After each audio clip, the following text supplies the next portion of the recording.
SYL का मुद्दा हरियाणा और पंजाब के लिए एक पुराना मुद्दा है, एक पुराना विवाद है और उसका समाधान अभी तक नहीं हो पाया।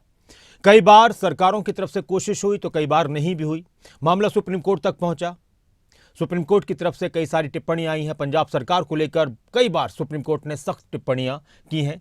एसवाईएल के मुद्दे को सुप्रीम कोर्ट ने यह भी कहा कि दोनों ही सरकारें बैठकर इसका समाधान ढूंढने की कोशिश करें, केंद्र सरकार इसमें मध्यस्थता करे।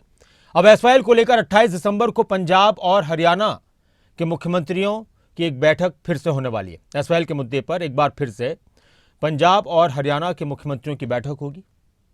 चंडीगढ़ में यह बैठक होगी और इस बैठक की अध्यक्षता करेंगे केंद्रीय जल शक्ति मंत्री गजेंद्र सिंह शेखावत।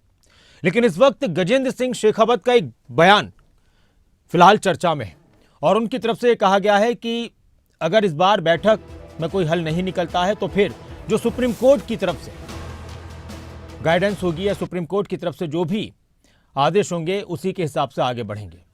जितेंद्र चौधरी इस खबर पर ज्यादा जानकारी के लिए हमारे साथ जुड़ चुके हैं। जितेंद्र, गजेंद्र सिंह शेखावत का एक बयान इस वक्त काफी सुर्खियों में है कि उन्होंने कहा है कि अगर इस बार बैठक बेनतीजा रहती है, कोई हल नहीं निकलता है तो फिर सुप्रीम कोर्ट के जो भी आदेश होंगे उसी हिसाब से आगे बढ़ेंगे, उसी को लागू करेंगे। और क्या है इस खबर के अंदर? देखिए, बिल्कुल नासिर, सुप्रीम कोर्ट पहले ही चूंकि इस पूरे मामले पर अपना जो सख्त रुख है वो अख्तियार कर चुका है। आप तमाम जो सुर्खियां हैं वो इसको लेकर के बनी थी, किस प्रकार से पंजाब सरकार को अपने इस रवैये को लेकर के जो फटकार है वो झेलनी पड़ी थी और सुप्रीम कोर्ट की तरफ से भी सख्त टिप्पणी की गई थी। और केंद्र की तरफ से अभी ये जो बैठक 28 दिसंबर को दोनों राज्यों के जो मुख्यमंत्री हैं उनके साथ चंडीगढ़ में की जा रही है। इस बैठक से पहले भी केंद्रीय मंत्री गजेंद्र शेखावत की तरफ से जो सख्त रुख है वो साफ तौर से दर्शा दिया गया है कि दोनों ही राज्यों के जो मुख्यमंत्री हैं वो पूरे तरीके से इस मंशा के साथ अगर बैठक करते हैं कि इसका हल होना चाहिए तो बेहतर होगा।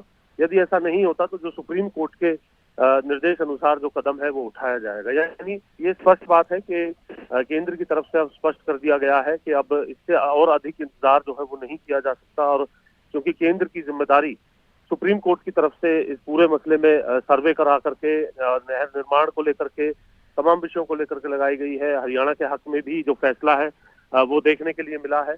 उसके इम्प्लीमेंटेशन को लेकर के लगातार सुनवाइयों का दौर देखने के लिए मिल रहा है। तो ये कहा जा सकता है कि इस पूरे मामले पर अब आगे जो बैठक होगी उस बैठक में किस प्रकार का रुख जो है पंजाब की तरफ से अख्तियार किया जाता है, क्योंकि हरियाणा लगातार ये बात कह रहा है कि कानून के दायरे में रह करके और जो पूरे तौर पर सुप्रीम कोर्ट के निर्देश है उनकी पालना की बात हरियाणा कर रहा है। और ऐसी स्थिति में पंजाब का रुख जो है वो अलग देखने के लिए मिलता है। तो ये कहा जा सकता है कि अब सुप्रीम कोर्ट के जो निर्देश है उसके अनुसार जहां बैठक में बात की जाएगी तो वहीं अगर बैठक में कोई नतीजा नहीं निकलता है तो उस अनुसार आगे भी पहले ही स्पष्ट कर दिया गया है गजेंद्र शेखावत की तरफ से कि उसी अनुसार फिर आगे केंद्र की तरफ से भी कदम बढ़ाए जाएंगे। शुक्रिया जितेंद्र, इस पूरी बातचीत के लिए, जानकारी के लिए।